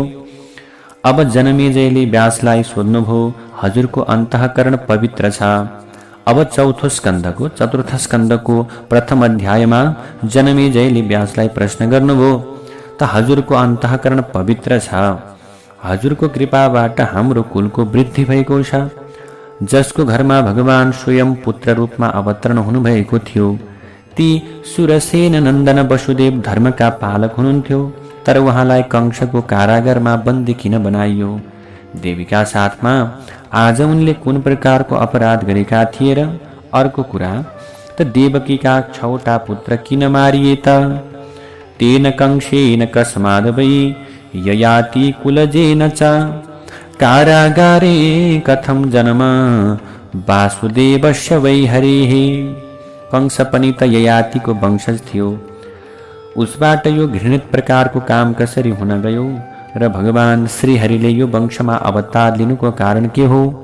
र जनमेजयले पुनः प्रश्न गर्नुभयो, व्यासजी, क्षेत्रीय वंशमा उत्पन्न कुनै मानवले ब्राह्मणसँग द्वेष गर्दैनन्। हे मुनिवर, मेरा पिता परीक्षित कसरी ब्राह्मण द्वेषी बन्नुभयो? फेरि हजुर पिता तुल्य हुनुहुन्छ, मेरो शङ्कालाई निवारण गरिदिनुहोस् भनेर जनमेजयले व्यासलाई प्रश्न गर्नुभयो।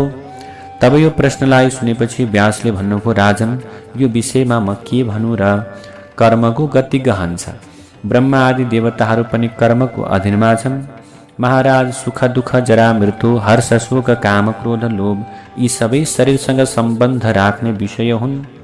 राजन, कर्मबन्धमा जकडिएको यो अखिल जगत परिवर्तनशील छ। त्यसैले जीवलाई आज निज प्रकारको जन्ममा पनि जानुपर्छ, निज योनिमा पनि पुग्नुपर्छ। त त्रिलोकमा गर्भवास भन्दा ठूलो नरक अरू छँदै छैन। गर्भवासबाट भयभीत भएर मुनिहरू कठिन तपस्या गर्न लाग्छन्। राजन, त्यस्तो गर्भमा कस्तो सुख छ र? कारागारमा रहनु बरु ठिक छ, फलामको जन्जिरमा बाँधिएर रहनु ठिक छ, तर एक क्षण मात्र पनि गर्भमा बस्नु, त्यो पेटमा बस्नका निम्ति गाह्रो छ। गर्भमा 10 महिनासम्म महाकष्ट भोग्नुपर्छ। त्यो महाकष्टलाई भोगेपछि गर्भबाट बाहिर निस्किँदा पनि कठिन परिस्थिति हुन्छ। त्यसै कारण मनुष्य पशु देवता आदिले धरतीमा जन्म लिएपछि राम्रो नराम्रो कर्मको फल अवश्य भोग्नुपर्छ। पुण्य सकिएपछि इन्द्रले पनि धरातलमा आउनुपर्छ, यसमा कुनै शङ्का छैन। भगवान रामले राम अवतार धारण गर्नुभएको थियो। त्यो समय रामको सहयोग गर्नका निम्ति देवताहरू बाँदर बनेर पृथ्वीमा अवतरित भएका थिए। त कृष्ण अवतारमा कृष्णलाई सहयोग गर्नका निम्ति देवताहरूले यादव गोपी बन्नु परेको थियो। रथका चक्का समान भगवानको गति विलक्षण छ। त दैत्यहरूलाई मार्नु भगवानको अनिवार्य काम हो। राजन, अब म श्रीकृष्ण अवतारको पवित्र कथा भन्दछु, सुन। भगवान विष्णु नै यदुकुलमा अवतरित हुनुभएको थियो। प्रतापी वसुदेव कश्यप मुनिका अंश हुन्। कश्यपका 2 पत्नी थिए, अदिति र सुरसा। यिनीहरू नै देवकी र रोहिणी 2 बहिनीका रूपमा प्रकट भएका हुन्। वरुणले रिसका कारण यिनीहरूलाई श्राप दिएका थिए। यही कारण कश्यप सहित यिनीहरू धरातलमा आज जन्मेका हुन्। त जनमेजयले भन्नुहुन्छ, प्रश्न गर्नुहुन्छ, हे व्यासजी, कश्यपबाट के अपराध भएको थियो र वरुणले आज कश्यपलाई श्राप दिनुभयो? के कारणले उहाँ पत्नीहरू सहित धरातलमा जन्मिनु भयो त? उनीहरूको गोकुलमा अवतरण हुनको कारण के हो? मुनिवर, श्रीहरिले राम अवतार धारण गर्नुभएको समयमा उहाँले जङ्गलमा दुःख भोग्नु र सीता वियोगको दुःख सहनु परेको थियो। त्यस्तै भगवान श्रीकृष्णले पनि कंसको कारागारमा जन्मिएपछि गोकुलमा जाने, गाई चराउने, कंसलाई मार्ने दुःख भोग्नु परेको थियो। यसको कारण के हो? मेरो शङ्कालाई निवारण गरिदिनुहोस्। त व्यासले भन्नुभयो, राजन, पहिले वसुदेव देवकी र रोहिणीको अवतारको कारण श्रवण गर्नुहोस्। एक समयको कुरा हो, कश्यप मुनिले आज स्वयज्ञ सम्पन्न गर्नका निम्ति वरुणको दिव्य गाईलाई ल्याउनु भएको थियो। यज्ञ पूर्ण भइसकेपछि वरुणले कश्यपसँग गाई मागे। त उनले गाई दिन मानेनन्। त्यसपछि वरुणले ब्रह्मालाई गएर भन्नुभयो, मैले अनेक अनुनय विनय गर्दा पनि कश्यपले मलाई गाई फिर्ता गरेनन्। तसर्थ मैले उनलाई बान, अब के हुनेछ त भने मैले आज उनले मलाई यो प्रकारको मेरो कुरालाई नमानेको हुनाले आज मानव वंशमा, मनुष्य वंशमा गोपाल भएर जीवन व्यतीत गर्नु परोस् भनेर त्यो प्रकारको मैले यो प्रकारको वचन बोलेको छु। अनि तिम्रा 2 पत्नीले पनि त्यहाँ जन्म लिन पाउन्, जसरी मेरा गाईका बाछा बाछी आमाको अभावमा छटपटाएका छन्। त्यसै गरी अदितिको मृत्युपछि 2ले अब कारागारमा रहेर अपार कष्ट भोग्नु परोस् भनेर श्राप दिए भनेर ब्रह्माजीका समक्ष वरुणले बताउनुभयो। त वरुणको कुरालाई सुनेर ब्रह्माले कश्यपलाई भन्नुभयो, कश्यप, संसारमा सबैभन्दा बलवान शत्रु लोभ हो। कश्यपको अब हठवादी जाललाई देखेर ब्रह्माले पनि कश्यपलाई श्राप दिनुभयो। ब्रह्मापीतं सशापाथः कश्यपं मुनिसत्तमं मर्यादा रक्षणार्थं हि पौत्रं परमवल्लभम्। हे कश्यप, तिमी आफ्नो अंशबाट पृथ्वीमा जाऊ। यदुकुलमा तिमीले जन्म लिनुपर्नेछ। दुवै पत्नी तिम्रो साथमा रहनेछन्। त्यहाँ तिमी गोपाल बनेर रहनेछौ। वरुण र ब्रह्माको श्रापपछि कश्यप पृथ्वीको भार हल्का गर्नका निम्ति पृथ्वीमा अवतरित हुनुभयो। शोकसन्तप्त दितिले पनि अदितिलाई श्राप दिएकी थिइन्, तिम्रो कोखबाट 7 छोराको जन्म भएपछि तिम्रो मृत्यु होस् भनेर। त जनमेजयले भन्नुहुन्छ, हे व्यासजी, दिति र अदिति दिदी बहिनी थिए, तर दितिले अदितिलाई श्राप चाहिँ किन दिइन् त भन्दा व्यासले भन्नुहुन्छ, राजन, यी दुवै दक्ष प्रजापतिका छोरी थिए। इन्द्र अदितिका छोरा थिए। जस्ता इन्द्र थिए त्यस्तै छोरा पाउनका निम्ति दितिले कश्यपसँग प्रार्थना गरिन्। कश्यपले दितिलाई पयोव्रत गर्न लगाए त दिति गर्भवती भइन्। गर्भवास पुरा हुँदा दितिको शरीरमा तेज फैलियो। त्यो देखेर अदितिले छोरो इन्द्र निस्तेज हुन्छ भनेर उनले इन्द्रलाई दितिको गर्भको संहार गर्नका निम्ति भनिन्। त आमाको आज्ञा अनुसार इन्द्रले दितिको खूब सेवा गरे, खूब प्रेम गरे, खूब आदर गरे। मिठो वार्तालापले उनलाई मुग्ध गराएर भन्न लागे, आमा, अदिति मेरी आमा, त्यस्तै हजुर पनि मेरी आमा हुनुहुन्छ। हे दिति आमा, म दुवैमा कति फरक देख्दिन। इन्द्रको विश्वासमा परेकी दिति एक दिन जुठै मुख सुती छन्। अब त्यो कारण उनको व्रतमा के भयो, त्रुटि भयो। त्यो समयमा निद्राबाट अचेत दितिको पेटमा इन्द्र अस्त्रसहित सूक्ष्म रूपमा प्रवेश गरे। गर्भं चकर्त वज्रेण सप्तधा पविनायकः रुरोद च तदा बालो वज्रेणा भिहतस्तदा। दितिको गर्भलाई इन्द्रले 7 टुक्रा गरे। ती टुक्राहरू रुन लागे। नरो नरो नरो भन्दै इन्द्रले पुनः तिनीहरूलाई 7 टुक्रा पारे। ती 49 मरुद्गण वायु भए। त दितिले यो सबै प्रकारको कर्तुत अदितिका कारण भएको थाहा पाइन्। त्यसपछि दितिले अब अदितिलाई श्राप दिइन्, जसरी इन्द्रद्वारा मेरो गर्भमा भएका बालकहरू काटिए त्यसै गरी के होस्, इन्द्रको नाश होस्, साथै तिम्रा पनि जो बच्चाहरू छन् तिनीहरू जन्मदै मृत्युको ग्रास बनुन्, जन्मदै मृत्यु वरण गरून्। त दितिले श्राप दिएको कुरा कश्यपलाई थाहा भयो, जानकारी भयो। कश्यपले दितिलाई भने, तिमीले दिएको श्राप अदितिले 28औं द्वापरमा भोग्ने छिन्। अदितिले मानव योनिमा जन्मेर यसको फललाई भोग्ने छिन् अथवा यसको फललाई ग्रहण गर्ने छिन्। त वरुणले मलाई पनि श्राप दिनुभएको थियो। ती श्राप एकै साथ चल्नेछन्। यसरी दितिको श्रापको कारण यही नै थियो। यसै कारण देवी अदिति आफ्नो अंशबाट धरातलमा देवकी नामले अवतरित हुनुभएको हो। त जनमेजयले भन्नुहुन्छ, हे महाभाग, यो कथा सुनेर त म अत्यन्त आश्चर्यमा परे। यो संसार पापको साकार रूप रहेछ। यो बन्धनबाट छुट्ने उपाय के छ त प्रभु? इन्द्र पनि त कश्यप सन्तान थिए। उनले यस्तो निन्दित काम किन गरे त? गर्भको बालकलाई काट्नु अनुचित थियो। त कुरुक्षेत्रको युद्ध समाप्त भएपछि संसार मिथ्या छ भन्ने दुवै पक्षलाई थाहा थियो नि। तर उनीहरू आज निन्दित कर्ममा किन लागे त? धर्महीनं कृतं कर्म कथं तद फलदं भवेत्। धर्मे स्थिरा मतिः क्वापि न कस्यापि प्रतीयते। धर्महीन कर्मबाट के फल प्राप्त हुन्छ र? धर्मका 4 चरण छन्, सत्य, शौच, दया र दान। त पुराणकारहरूले, पुराणका इतिहास वक्ताहरूले पनि यही भन्दछन्। भगवान विष्णुले वामन अवतार लिएर बलिको सर्वस्व लिनुभयो। के यो राम्रो थियो त? यसमा कसको विजय भयो र? हे महाभाग, हजुरको बुद्धि अत्यन्त स्वच्छ छ। यसका विषयमा मलाई जानकारी गराउनुहोस् भनेर त जनमेजयले व्यासलाई प्रश्न गर्दा व्यासले भन्नुहुन्छ, राजन, वामन भगवानले त बलिको सर्वस्व हरण गर्नुभयो। यसमा बलिकै विजय थियो। कारण बलिले पृथ्वी दान गरेका थिए। राजन, थोरै भए पनि छल झुटको समावेश नभएको सत्यको सम्भावना हुँदैन। सत्यमा पनि केही न केही कपट मिलेको हुन सक्छ। ब्रह्मादेखि लिएर स्तम्भ पर्यन्त जति चराचर प्राणी छन् ती सबैमा मायाको अधिकार छ। त्यसैले विद्वान पुरुषले कुनै पनि कामलाई आरम्भ गर्दा द्रव्यमाथि दृष्टिपात राख्नु पर्दछ। द्रव्यको पूर्णताका लागि कसैसँग द्रोह गर्न नपरोस् भनेर पहिले नै बरु तयारी गर्नु पर्दछ। द्रोहबाट आर्जित द्रव्यले विपरीत फल दिन्छ अनि सुकर्मबाट आर्जित धनले धार्मिक कार्यमा श्रेष्ठ मानिन्छ। त्यसै कारण मनको पवित्रता परम आवश्यक छ राजन।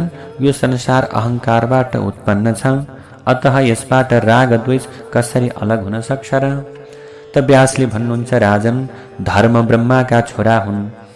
धर्मले दक्ष प्रजापतिका 10 कन्या विवाह गरेका थिए। तिनीहरूबाट धर्मका धेरै छोरा जन्मे। तिनीहरूको नाम हरि, कृष्ण, नर र नारायण राखियो।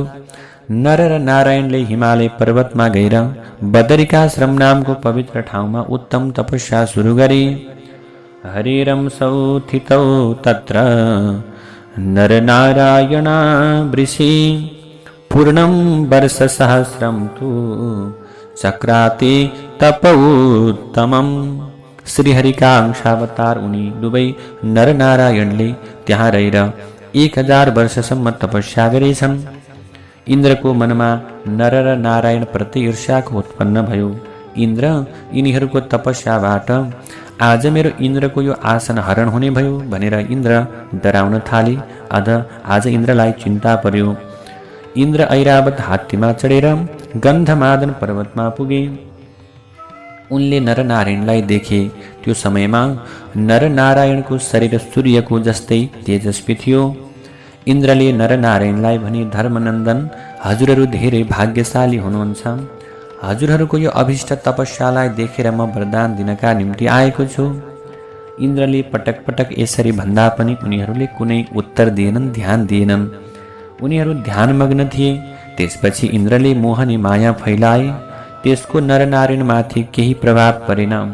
इन्द्र हार मानेर घरमा फर्के। जसले भगवतीको बागबीज, कामबीज र मायाबीज मन्त्रको स्थान पाइसकेको छ, त्यस्ताको कार्यमा कसैले बाधा गर्न सक्दैन अथवा कसैले बाधा पुर्याउन, कसैले अप्ठ्यारो बनाउन सक्दैन। त्यसैले त्यस्ताको कर्ममा कुनै पनि कतै पनि कुनै तरिकाले बाधा आउँदैन, व्यवधान आउँदैन। यसै कारण इन्द्रको मोहनीको माया त्यो काम लागेन। त्यसपछि इन्द्रले कामदेवलाई भने, तिमी अप्सरासहित गन्धमादन पर्वतमा जाऊ र त्यहाँ नरनारायणलाई वशमा लिएर तपस्यालाई भङ्ग गरिदेऊ। त कामदेवले भने, हजुरको कामलाई म अवश्य पनि पूर्ण गर्नेछु महाराज। तब इन्द्रको आज्ञालाई पालना गर्दै ती कामदेव गन्धमादनमा पुगे। उनले पहिले वसन्त ऋतुलाई पठाए। त्यसपछि रम्भा र तिलोत्तमा अप्सरालाई पठाए। अप्सराहरू मधुर स्वरमा गीत गाउन लागे।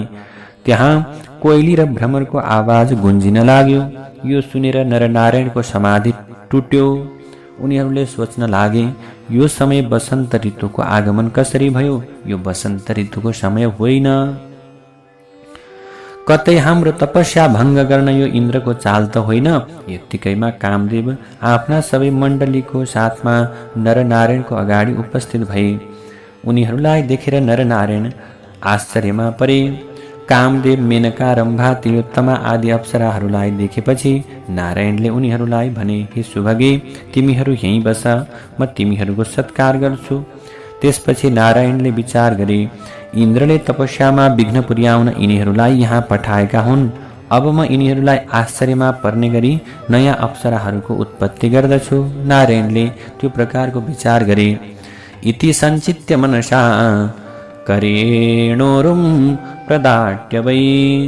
तत्काल नारायणले आफ्नो हात आज के गर्न थाल्दछन् आफ्नै शरीरमा ठटाएर एउटा सर्वाङ्ग सुन्दरी स्त्री उत्पन्न गरे। त्यसपछि उनको उरुभागबाट अत्यन्त सुन्दरी उर्वशी नामकी अप्सरा उत्पन्न भइन्। तत्पश्चात त्यहाँ जति अप्सरा थिए त्यति नै उनीहरूको सेवा गर्न तत्काल उत्पन्न गराए। त्यो देखेर स्वर्गबाट आएका अप्सराले नारायणलाई भने, अहो हामी मूर्ख स्त्री हजुरको महिमा र धीरता देखेर आश्चर्यमा भयौँ। कुन भाग्यले आज हामीले हजुरहरूको दर्शन पायौँ। यसरी नरनारायणले ती अप्सराहरूलाई भन्दछन्, हामी तिमीहरूलाई वरदान दिन्छौँ। के वरदान माग्छौ माग। यी सुन्दर नेत्र भएकी अथवा यी सुन्दर नेत्रवाली उर्वशीलाई पनि तिमीहरूले स्वर्गमा लैजाऊ। नरनारायणको कुरा सुनेर अप्सराहरूले वर मागे, भगवान यदि हजुरहरू हामीसँग प्रसन्न हुनुहुन्छ भने हामी वर माग्छौँ, हजुर हामीहरूलाई पत्नी स्वीकार गर्नुहोस्। हजुरबाट उत्पन्न भएकी उर्वशी सहितका सबै अप्सरा स्वर्ग जाउन्। हामी 16,050 अप्सरा यहीँ बस्न पाऊँ। हाम्रो अभिलाषा पूर्ण गरेर आफ्नो प्रतिज्ञा पूर्ण गर्नुहोस् भन्दा नारायणले भन्नुभयो, हे सुन्दरीहरू, काम सम्बन्धी सुखका लागि किञ्चित मात्र पनि इच्छा छैन, किनकि त्यसबाट सात्विक सुखको सत्यानाश हुन्छ। त्यसपछि अप्सराले भन्न लागे, शब्दादि 5 गुणका बीचमा स्पर्श आउँछ। यसै कारण स्पर्शजनित सुखलाई पनि सर्वोत्तम मानिएको छ। महाराज, हामीलाई सबै तरहबाट स्पर्शजनित सुख दिनका लागि हजुर वचनबद्ध हुनुहोस्। निर्भयतापूर्वक सुखभोग गरेर गन्धमादन पर्वतमा विचरण गर्नुहोस्।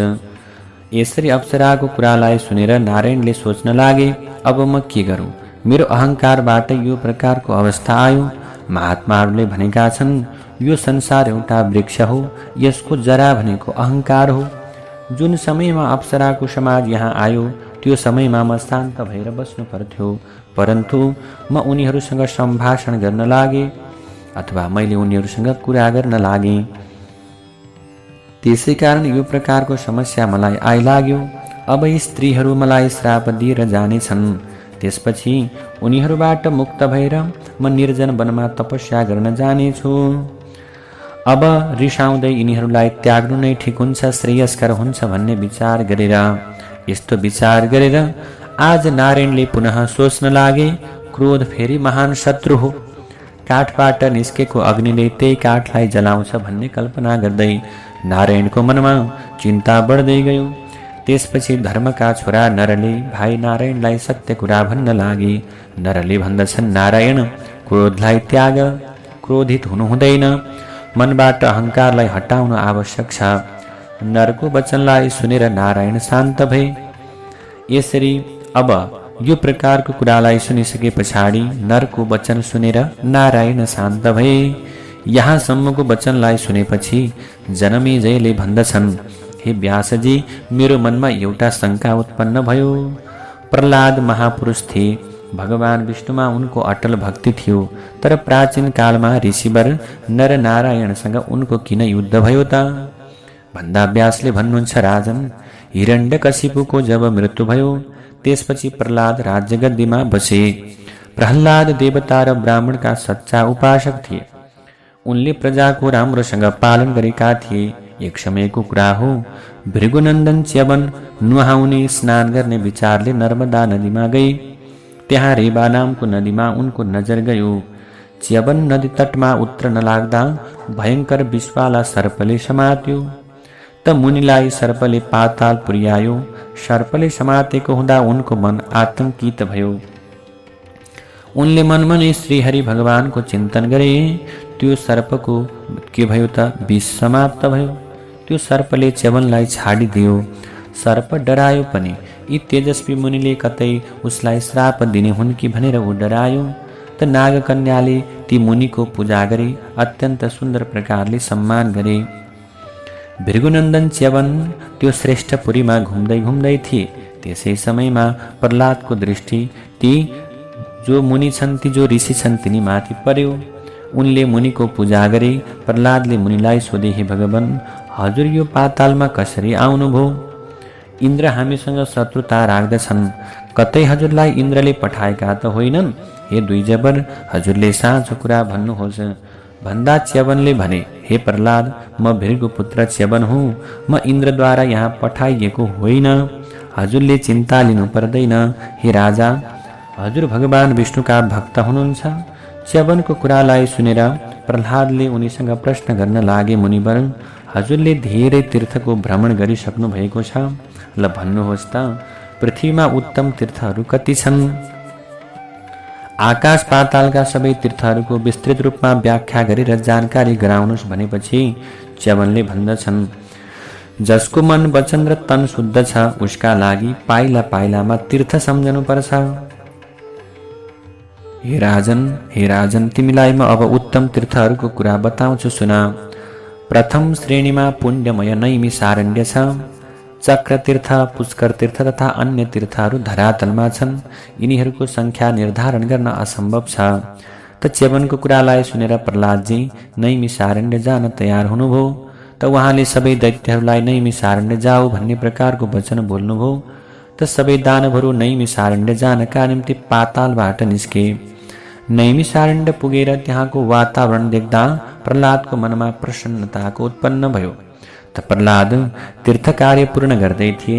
त्यही समय उनले अगाडि एउटा वटवृक्षलाई देखे। त्यहाँ प्रहलादले धेरै बाण देखे। ती बाणहरू चम्किरहेका थिए। प्रहलादको मनमा शङ्का उत्पन्न भयो। उनले विचार गर्दै भन्दछन्, ऋषि मुनिको आश्रममा बाणको के काम? प्रहलादको मन शान्त हुन पाएको थिएन। यत्तिकैमा धर्मनन्दन नर र नारायण त्यहाँ टुप्लुक्क देखिए। त मुनिरूपका नरनारायणले कालो मृगको छाला धारण गरेका थिए। नरनारायणको अगाडि दुईवटा चम्किला धनुष थिए। त्यहाँ नरनारायण ध्यानमग्न थिए। ध्यानस्थौ तौ महाभागौ नरनारायणा वृषि दृष्ट्वा धर्मसुतौ तत्र दैत्यानाम धिपस्तदा। त्यहाँ नरनारायण ध्यानमग्नको अवस्थामा आज तिनीहरूलाई देखेर प्रहलादजी रिसाउनुभयो। त उनका आँखा प्रहलादका आँखा राता राता भए। आज प्रहलादले नरनारायणलाई भन्दछन्, तिमीहरूले यो के ढोङ गरिरहेका छौ? यही कारण धर्म गएर धुलोमा मिसिएको छ। जहाँ तपस्या गर्ने ठाउँ छ त्यहाँ यो धनुषको आवश्यकता किन थियो र? शिरमा जटा धारण गरेका मुनिहरूको अगाडि धनुष किन चाहियो? त प्रहलादको वचनलाई सुनेर नरनारायणले भने, दैत्येन्द्र, हाम्रो तपस्याका बारेमा तिमी किन चिन्ता गर्छौ? युद्ध र तपस्या दुवैमा हाम्रो गति छ। त प्रहलादले भने, हे तपस्वीहरू, तिमीहरूलाई व्यर्थमा अभिमान भएको छ। मेरो शासनमा यो तीर्थमा अधर्मपूर्ण आचरण गर्नु सर्वथा अनुचित छ। तिमीहरूसँग यदि शक्ति छ भने युद्ध गरेर मलाई देखाऊ। त प्रहलादको कुरालाई सुनेर मुनिवर नरले भन्दछन्, इच्छा छ भने आऊ मसँग युद्ध गर। त नरको कुरालाई सुनेर प्रहलादजी क्रोधित भएर उठे। उनले यी मुनिलाई म अवश्य पनि पराजित गर्नेछु भन्ने सङ्कल्प गरे। त्यसपछि प्रहलादले हातमा धनुष लिए। युद्ध सुरु भयो। प्रहलादले नरको छातीमा चोट पुर्याए। त्यसपछि नरले रिसाएर 5वटा बाण प्रहार गरेर प्रहलादको हातमा चोट पुर्याए। त देवताहरू विमानमा चढेर युद्ध हेर्नका निम्ति आए। नर र प्रहलादको पराक्रमको धेरै धेरै प्रशंसा हुन लाग्यो। त प्रहलादले नारायणलाई अत्यन्त तीव्र गामी बाणको प्रहार गरे र नारायणले पनि तीक्ष्णधार भएका धेरै बाण प्रहार गरे। त्यसबाट प्रहलादलाई गहिरो घाउ लाग्यो। नारायणले प्रहलादको धनु पनि काटिदिए। त्यसपछि प्रहलादको सुदृढ गदा पनि टुक्रा टुक्रा भयो। यसरी 1000 वर्षसम्म दुवैका बीचमा भयङ्कर युद्ध भयो। तर युद्ध समाप्त हुन सकेन। त्यसपछि युद्ध समाप्त गर्नका निम्ति भगवान विष्णु, नारायण र प्रहलाद रहेको ठाउँमा आज भगवान साक्षात विष्णु जहाँ नारायण र प्रहलाद रहेका छन् त्यो आश्रममा जानुभयो। त प्रहलादले शिर झुकाएर प्रणाम गर्दै नमस्कार गर्दै भन्दछन्, हे माधवजी, यी नरनारायणसँगको युद्धमा मेरो विजय हुन सकेको छैन। यसको कारण के हो भन्दा भगवान विष्णुले भन्नुभयो, यी दुवै सिद्ध पुरुष हुन्। मेरो अंशबाट यिनीहरूको अवतार भएको हो। तपस्वी नरनारायण नामबाट यिनीहरू विख्यात छन्। तिमीले यिनीहरूलाई जित्न सक्दैनौ। त्यसैले राजन, तिमी पातालमा जाऊ, मनमा मेरो अविचल भक्ति राख। त विष्णुको वचनलाई सुनेपछि प्रहलादजी असुरहरूका साथमा त्यहाँबाट हिँडे। त्यसपछि नरनारायणले पुनः तपस्यालाई आरम्भ गरे। अब जनमेजयले प्रश्न गर्नुहुन्छ, हे व्यासजी, नरनारायण विष्णुका अंशावतार थिए भने उनीहरू युद्ध भूमिमा लड्न किन तयार भए त? प्रहलादसँग युद्ध गर्ने निर्णय लिनुको कारण के हो त? भन्दा व्यासले भन्नुहुन्छ, राजन, जब हृदयमा सात्विक भाव उत्पन्न हुन्छ त्यसमा यज्ञ तप र दान हुन्छ। रज र तमको प्रभावले मनमा कलहको भावना उत्पन्न हुन्छ।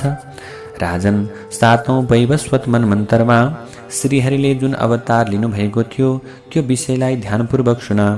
एकपटक के भयो त, भृगु नाम गरेका मुनिले भगवानलाई श्राप दिने विचार गरेछ।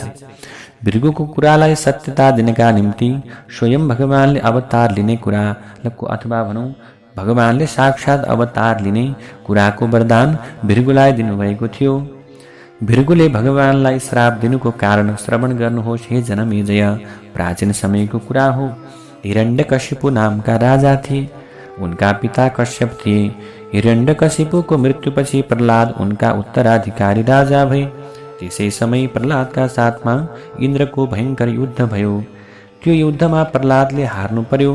त प्रह्लादको मनमा सनातन धर्मको विशेषताको याद आयो अनि उनी विरोचन कुमार बलिको राज्याभिषेक गरेर आफू तपस्या गर्नका निम्ति गन्धमादन पर्वतमा गए।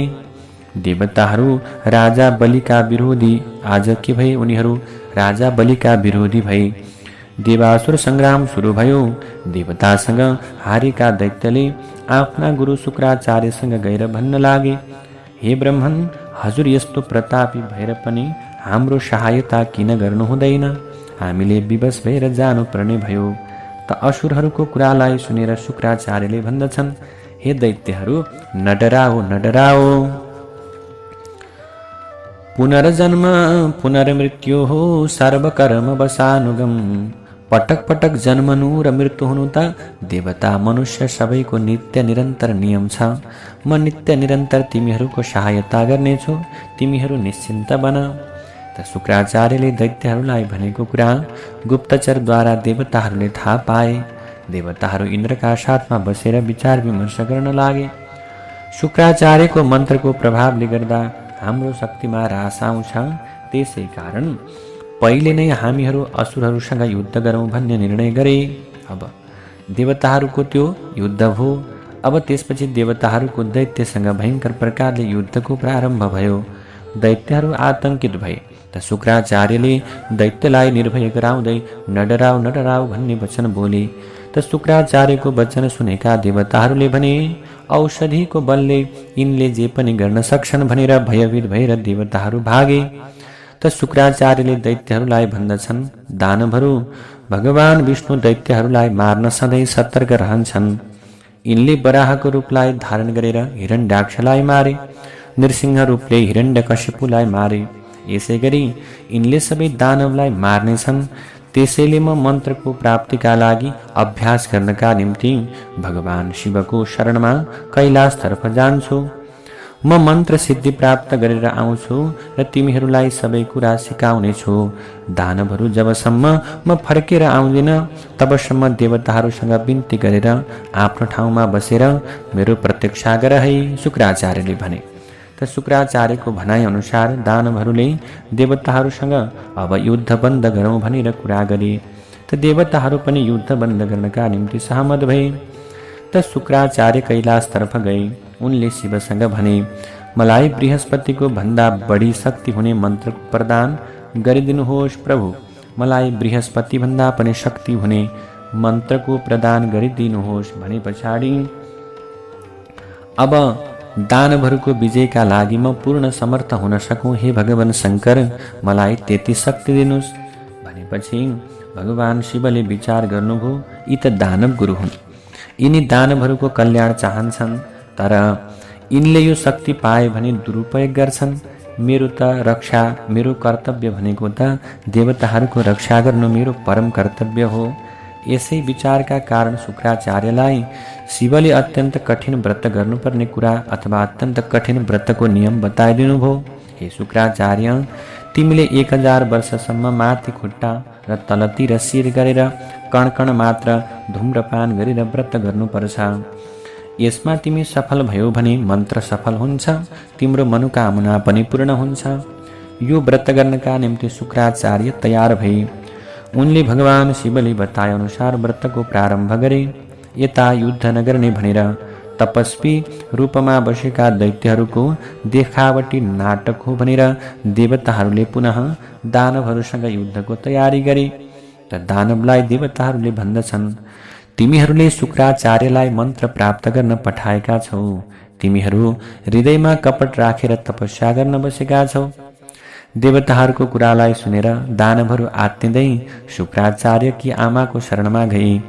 त शुक्राचार्यकी आमाले न डराऊ भन्दै सान्त्वना दिन लागिन्। देवताहरू दानवहरूको चाललाई बुझ्न उनीहरूका पाइला हेर्दै खोज्दै जाँदा शुक्राचार्यकी आमाको आश्रममा पुगे। त देवताहरूले दानवहरूलाई मार्नका निम्ति तयार भए। यो देखेर शुक्राचार्यकी आमा रिसले कम्पायमान भइन्। इति युक्ता प्रेरिता निद्रा तानागत्य पपात च सेन्द्रा निद्रा वशं याता देवा मूक बदास्थिता। त उनले भन्न लागिन्, म अहिले नै इन्द्रसहित सबै देवतालाई निद्राको चङ्गुलमा फसाइदिन्छु। निद्राको कारण यिनीहरूको शक्ति क्षीण हुनेछ। यिनको शक्तिले देवताहरूको शक्ति क्षीण हुनेछ। यो देखेर भगवान विष्णुले भन्नुभयो, हे देवेश्वर नात्यौ, तिमीहरूको कल्याण हुनेछ, तिमीहरू मसँग आऊ। त भगवानको सहारा पाएपछि निद्रा भगवानको नजिक जान सकिन। सो अवस्था देखेर दैत्य माताले रिसाउँदै भन्दछिन्, इन्द्र, म विष्णुसहित सबैलाई निल्छु। त देवताहरूले विष्णुलाई भन्दछन्, प्रभु, अब हजुर यो दुष्टालाई तुरुन्त दबाउने कृपा गर्नुहोस्, नत्र यो दुष्टाले हामीलाई धेरै दुःख दिने प्रकारको लक्षण देखिएको छ। अब भगवानले पनि शुक्राचार्यकी मातालाई मार्नका निम्ति चक्र उठाउनु भयो। चक्रले शिर काटेर अलग गरिदियो। देवताहरू सन्तुष्ट भए, देवताहरू प्रसन्न भए। भगवान विष्णुको जय जयकार भयो। आज सबैले भगवान विष्णुको जय जयकार गर्न लागे। त्यसै समयदेखि भगवान विष्णु र इन्द्रलाई स्त्री हत्याको दोष लाग्यो। भृगु पत्नीको मृत्युका कारण भृगु मुनिले विष्णुलाई दुर्धर्ष श्राप दिए। विष्णु र इन्द्र दुवैजना सशङ्कित हुनु पर्यो। यसरी श्रीमद्देवी भागवत महापुराणको चतुर्थ स्कन्धको 11औं अध्यायलाई यही नै विश्राम गरिन्छ। देवी प्रपन्नार्ति हरे प्रसीद प्रसीद मातर् जगतोऽखिलस्य प्रसीद विश्वेश्वरि पाहि विश्वं त्वमीश्वरी देवी चराचरस्य।